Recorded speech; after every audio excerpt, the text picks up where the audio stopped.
Now we figured out the how, the what, and the why behind your homeschool year. Now we have some important questions to ask so you can figure out how to structure your homeschool year this year. Some of the questions are, do you want to follow the traditional school year? Do you want to work from September to June and take the summer off and all the typical breaks and holidays throughout the actual year? Do you want to do Sabbath School, which is where you do 6 weeks of school and 1 week off, and that week is kind of a rest week, a recharge week, a replan week, and get ready for the next 6 weeks? Do you want to do 4 days of school a week and leave Fridays off so you have a long weekend, and on Fridays you do field trips and play dates and that kind of thing? Do you want to do your school year round so that you stretch it out longer, you don't have to do as much work during the year, and then you can keep on going throughout the summer? There are times in your year that you're going to need to take off because you know that your family every year in February goes to some holiday, and every year you're going to need that as a break. There are things to consider. What are important days to take off? What times do you need to take off? How do you want to run your school year?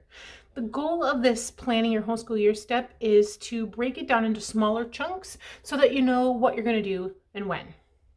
There's a couple of ways to do that, and I highly recommend that you get a planner of some kind. There are lots and lots of different options. The first is to use a digital platform, a digital planner specifically designed for education or homeschool in particular.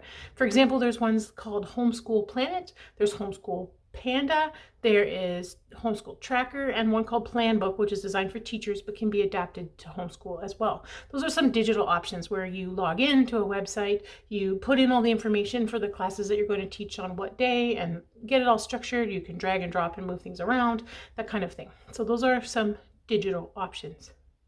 There's also tech options such as using a website called Trello, which is like a board where you put cards and you can move cards around and make lists, those kinds of things.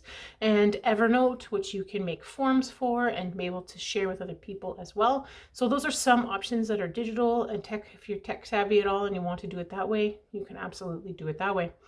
If you like a more paper print version, there are lots of printable options available for you on websites such as Pinterest, blogs, Etsy, any of those kinds of places. You can find a lot of variety because lots of bloggers like to make homeschool planners based on the needs for their family. And so if you have a similar preference or you see something that works for you as well, then you can print a copy of their print planner as well.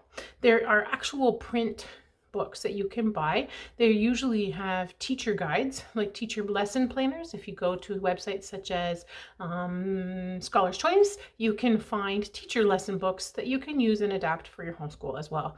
I have used one off and on through the years that I really enjoy. It's more of a landscape version, so it's sideways, it's long as opposed to tall, and it has a lot of options for the week with lots of spaces to be able to use for different classes and different children. If you have multiple kids, that comes in handy sometimes.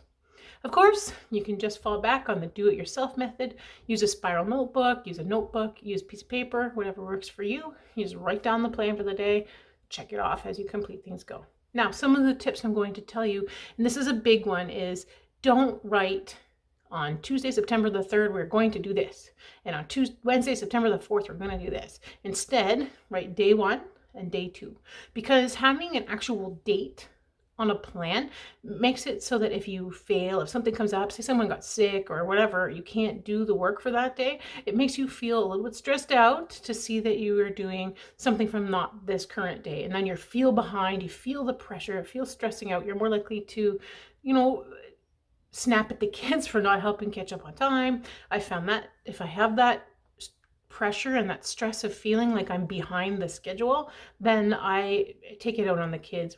I feel pressured to complete it. So use day 1, day 2. Then it doesn't matter if you've had to take a day off because someone was sick or there was a family emergency and you had to leave the house instead of do school. Whatever it was, it means that you're just starting from the next day, and that's day 2 or day 3 or whatever day is next in the planner. Okay. The other thing is to use pencil, or to use a program that will allow you to move things around however need to be moved. Because let's face it, as homeschoolers, you're going to have some flexibility. If things don't work out on day 1, you need to be able to move them or change them or adapt them for day 2. So be prepared to move things around and shift things around. Pencil allows us that flexibility. It's not set in stone, it's not set in pen, it is able to be changed, and that is an important thing. Once you have a planner, here's how to plan out the homeschool year. In the front of some curriculum, you will find that the school day or the plan is actually laid out in a calendar format, such as on this week, on day 1, do this, day 2, do this, and it will have a complete schedule for the entire year. If they have that, you can actually write it into the planner on the days that it recommends. If it doesn't have that, you need to break it down yourself. So you're going to consider the content that is included.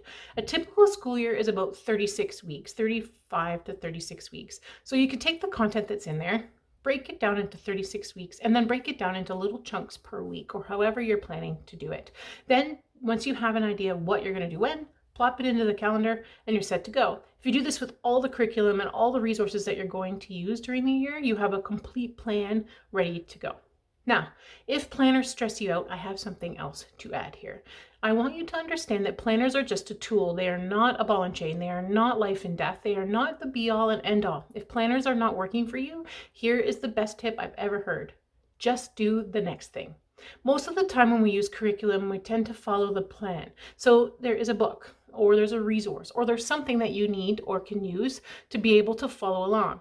So if a planner isn't working for you, just open the book to the next page, open the textbook to the next page, open the resource to the next thing. Just do the next thing in the resource that you're using. If you are an unschooled family, if that seems to be what is working best with you, don't worry too much about planning, although getting your child's input on what you're going to do for the year is fantastic, and then you can plan it out in shorter terms. If doing an entire year at once is stressful, you can break it down. If you're an unschooler and you kind of just want to go with the flow, but you see that your child is really curious about cats or whatever, you can plan the week just based on some ideas or topics or conversations that you're going to have.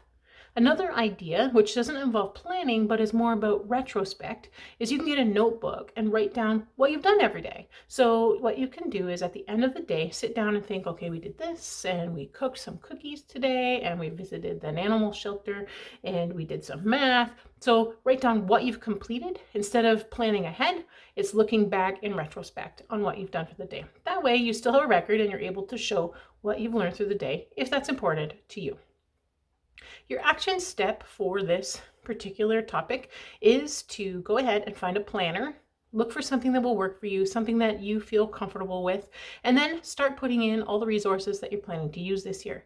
So your action step, get a planner, put the resources in, have a plan.